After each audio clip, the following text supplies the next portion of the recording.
Peats begins at Broken Bay on the northern outskirts of Sydney, and its border follows the eastern side of Brisbane Water. From there it extends westward almost to Wiseman's Ferry and north to Mangrove Mountain. There are nearly 33,000 voters on the rolls. Peats was established 10 years ago and has been held all that time by the ALP's Keith O'Connell. He's standing down to give Labor endorsement to State Attorney General Paul Lander. Mr Lander is 42. He's had 8 years' experience as a minister in planning and environment, energy, and now Attorney General and Minister for Consumer Affairs. All that while as leader of the government in the upper house. Now he's asking the people of Peats if he can represent them directly.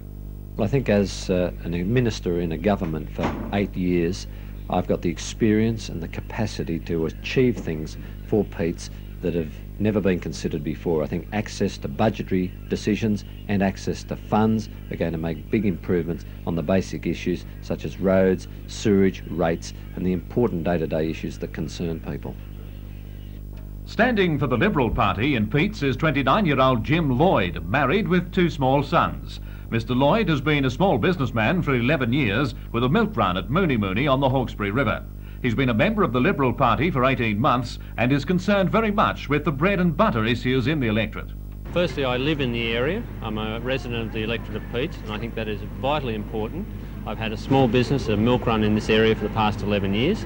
I'm fully conscious of all the problems of this area, the bad roads, the lack of sewerage, etc. And I'm just fully aware of what is going on in this electorate. I think that's vitally important. What do you think you can do about it?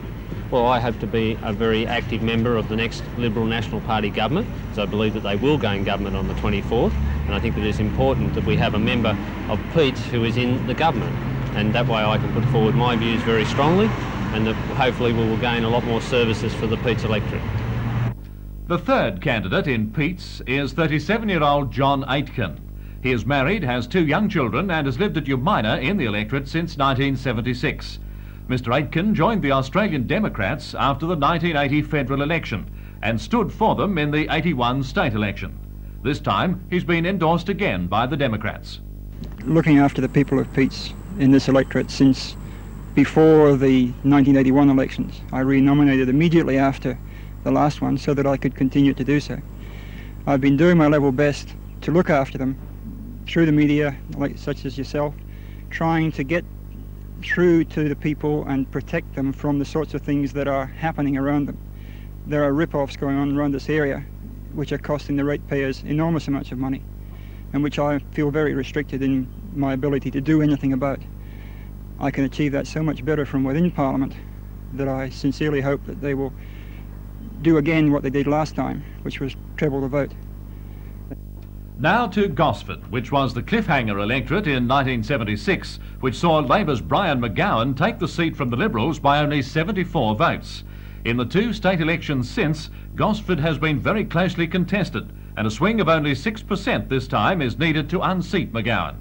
Gosford follows the eastern side of Brisbane Water, north through the city of Gosford itself up to Tumby-Umby. It includes all the coastal resorts up as far as Foresters Beach. There are 41,000 voters on the roll, and you will choose from 4 candidates. On top of the ballot paper is 29-year-old Gary Chestnut, a natural resource manager and endorsed by the Australian Democrats. Mr Chestnut was born in Gosford and has established a consulting business there after studying town planning extensively overseas. Gary Chestnut says the development of the Central Coast suffers from lack of coordination. There are basic issues which are essential to Gosford City, and that is it shouldn't be treated as a dormitory area of Sydney. It's got its own unique identity. That is, you have a Central Coast region. Not only that, employment by all means is top priority, but besides employment, we have a strong case, and that is, from memory right now, there's about 15% local unemployment in Gosford, and there's about 26% unemployment in Wyong. The electorate of Gosford actually goes into both those areas, and the ones that are suffering are those people right outside now that haven't got a job and haven't got prospects of jobs. And so therefore the first criteria is to put jobs within the Central Coast. In Gosford, the sitting member is Labor's Brian McGowan, a 48-year-old former English master at the Entrance High School. Mr McGowan has held the seat since 1976, when he took it narrowly from Malcolm Brooks. He's been associated with the ALP for 20 years and since entering Parliament has been responsible for important changes in education. I'm seeking to provide more work for both men and women on the Central Coast. I'm opposed to the high-rise development which is being promoted by the National Party, and basically what it comes down to is that I'm a person who has 8 years experience in this particular job, and I'm prepared to put that experience to work for my electorate.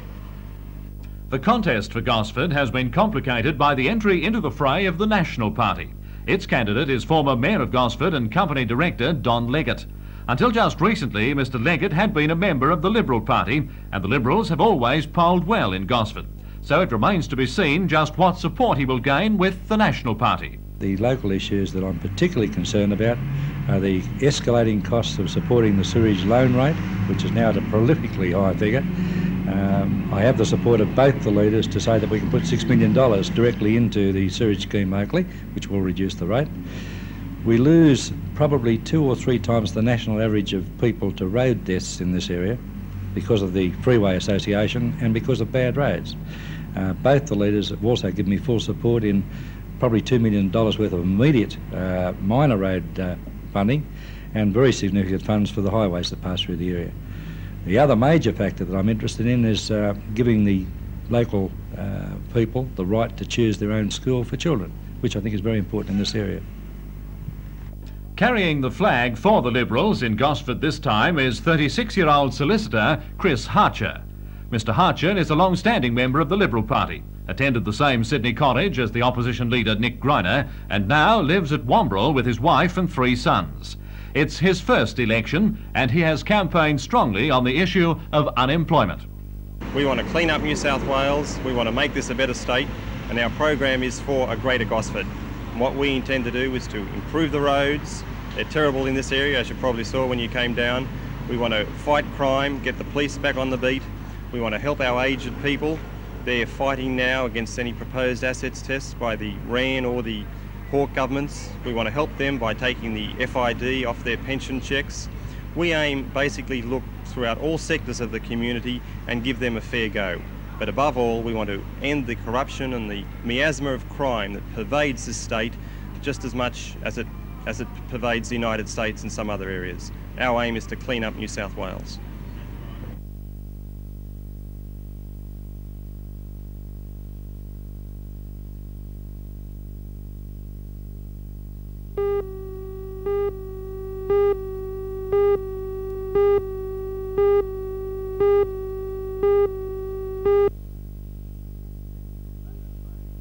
It extends from Batteau Bay and around the southern shore of Tugra Lake northwards as far as Noraville and includes the populous centre of Wyong.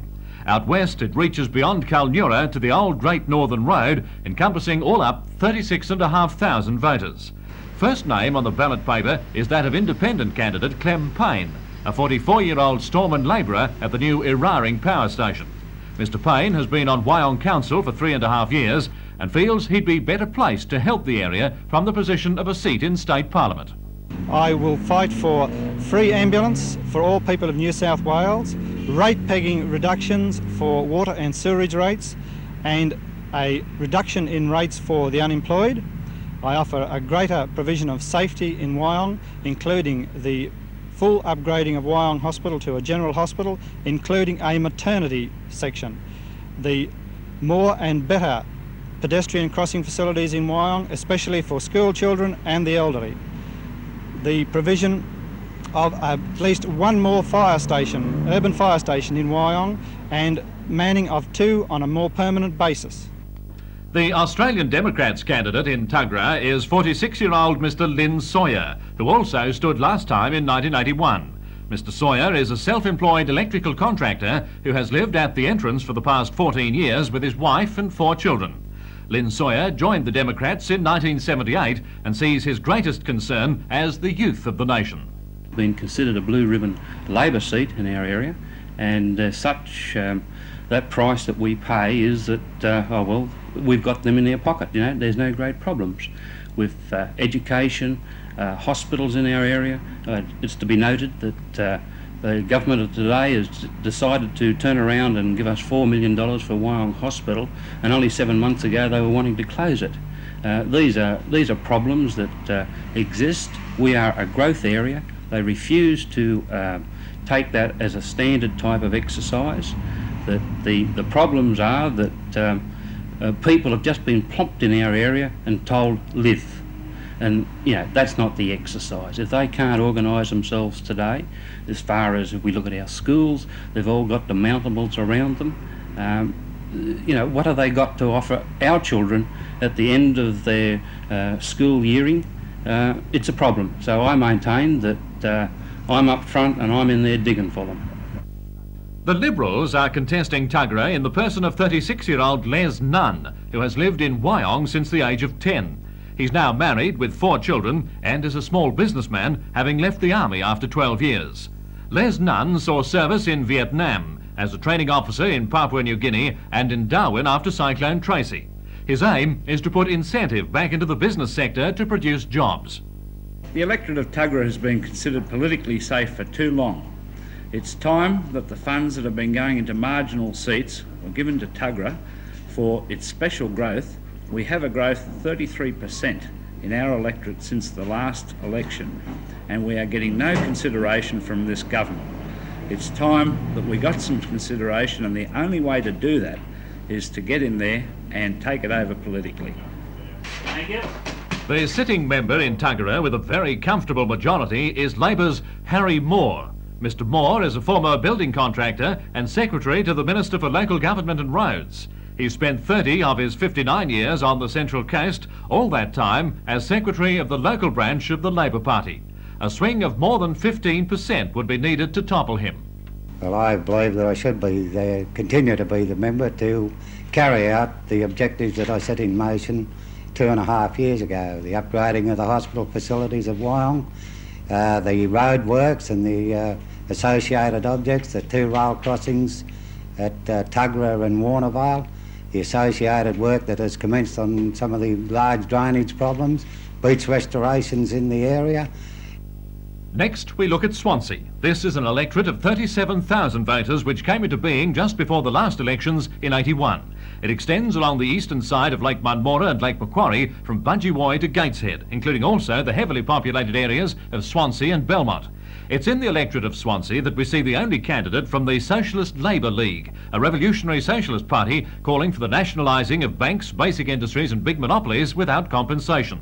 The candidate is 23-year-old bookshop assistant Anne Lee, originally from Maitland. Anne Lee has been with the Socialist Labour League for 2.5 years, and a long stint without a job has firmed her resolve to try and help the unemployed. Well, we're standing in these elections because we oppose the slump policies of this Labor government. And the Young Socialists and the Socialist Labour League are the only candidates standing in this election dealing with the real issues, which are massive job destruction and unemployment. Because in New South Wales now, there's over 271,000 unemployed, that's over 250,000, and 31% of those are youth. And these are depression levels of unemployment. And we think this whole election is a farce because neither party, the Labor or the Liberals, have any policies to resolve this slump. Lynn Godfrey stood for Swansea last time for the Australian Democrats and is hoping to increase the 13% of the vote he gained then. Mr Godfrey is 41, married and lives at Valentine and is an industrial chemist. Lynn Godfrey is secretary of the Valentine Progress Association, secretary of the Shortland electorate branch of the Australian Democrats and is on the committee of the East Lakes CIS. The major parties are offering more handouts with less taxes. This is how they do it. They borrow more and more. We aim to eliminate all government waste and make government departments justify their inefficient practices, functions and regulations. All government information will be translated into plain English. Thus, government will provide more, tax less and not bankrupt the state's economy. The man with the iron grip on Swansea is the ALP's Don Bowman. It would take a swing of nearly 30% to topple him. Mr Bowman is 47, married with 2 daughters and lives at Belmont North. He's a former history master at the Katara High School and was on Lake Macquarie Council for some time. Mr Bowman is determined in his support for the idea of a duplicate bridge for Swansea Channel, but sees wider issues as just as important. I think that I've demonstrated that the environmental protection of Swansea electorate is uppermost in my mind, and that I've been able to persuade the government to give it the priority that it deserves. There's been an environmental audit of Lake Macquarie, and there will be follow-up of that. I'm also concerned about Lake Munmora to the south, and indeed the whole of the Tugra Lake system. I believe also that the upgrading of the Pacific Highway from virtually the top of the electorate to the bottom, in collaboration with the Commonwealth Government, indicates that I can get things done, and I have been very, very active right throughout the whole of the electorate, which embraces part of Wyong Shire and a substantial part of Lake Macquarie municipality. I believe now that I've more experience than I did 2.5 years ago, and that I've shown my real interest in assisting people in all of the difficulties that they face in these hard economic times. Milton Kane is the person with the job ahead of him for the Liberal Party. The Liberals polled very badly in Swansea last time, and Mr Kane has had little time to establish his credentials. He's a 31-year-old panel beater who came to the east from Perth in 1972 and has travelled extensively overseas since then. Milton Kane says the Swansea area has been deprived of its rightful services. So long the people in Swansea have missed out because of having a very strong Labor stronghold in the area. The Labor Party have always dominated things, and they haven't been spending the money in the area. There's so many needs. There's been for so many years, been about 20 years, been waiting for a decent highway through Swansea. The hospitals are running down. The police, there's only one 24-hour police station in the whole area for 38,000 voters. It's just totally unacceptable as far as I'm concerned. The whole road system in the area needs to be completely uplifted, and there's so many other things which the people just need to have something done. As far as I can see, that the people have been paying taxes to subsidise everybody else's activities throughout the country, but not within their own electorate.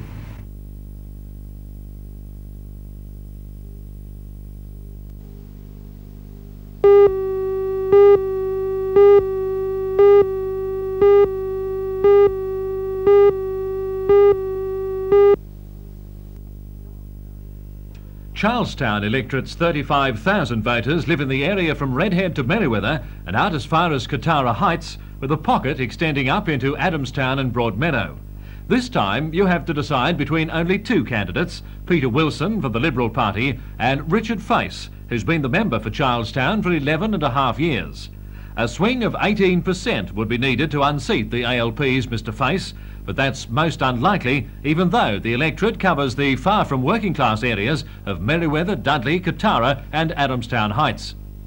Well, the last 11.5 years I think speaks for itself, in the sense that when I did become the member here, the seat was going through a very traumatic time in regard to development, and during that period I've consolidated that considerably. I'm probably rightly to say that we were in opposition in those days. They had the greatest broken down lot of schools and buildings that you've ever seen. The electorate, of course, now is likewise going through another change, medium density building. The whole character of the area is changing. The needs for the state recreation park, of which I'm completely behind. And in that 11.5 years, I believe I've got the experience. I know the electorate and I live in it, and that's a major point. Out of the 6 times I've stood, I've only ever put one candidate up against me that's ever lived in the electorate. I think it's a bit contemptuous, to say the least. The man who has the task for the Liberals of trying to put a dent in the Richard Face armour plating is 38-year-old estate agent Peter Wilson. Mr Wilson was the Liberal candidate for Shortland in the last federal election. He claims that a swing against him that time of less than 1%, while the national average was almost 5% against the Liberals, augurs well for his chances in Charlestown this time. The Charlestown electorate and the Hunter region has been very hard hit. We've had the highest unemployment in the state. We've been hit by a change in our water rating system. We've had increased electricity charges. These have hit the pocket of the ordinary man, the people in the electorate, and I'm pushing for a fair and more equitable look at these charges. We have very heavy traffic congestion in Charlestown. I'm looking at pushing for the completion of a bypass of Charlestown, either the Highway 23 plan or the route through to City Road Merewether through Highfields and Cahibah. We have an area from Burwood Beach to Dudley Redhead, which is a great recreation area for the people of this district, and I'm looking to declare that as a state recreation area.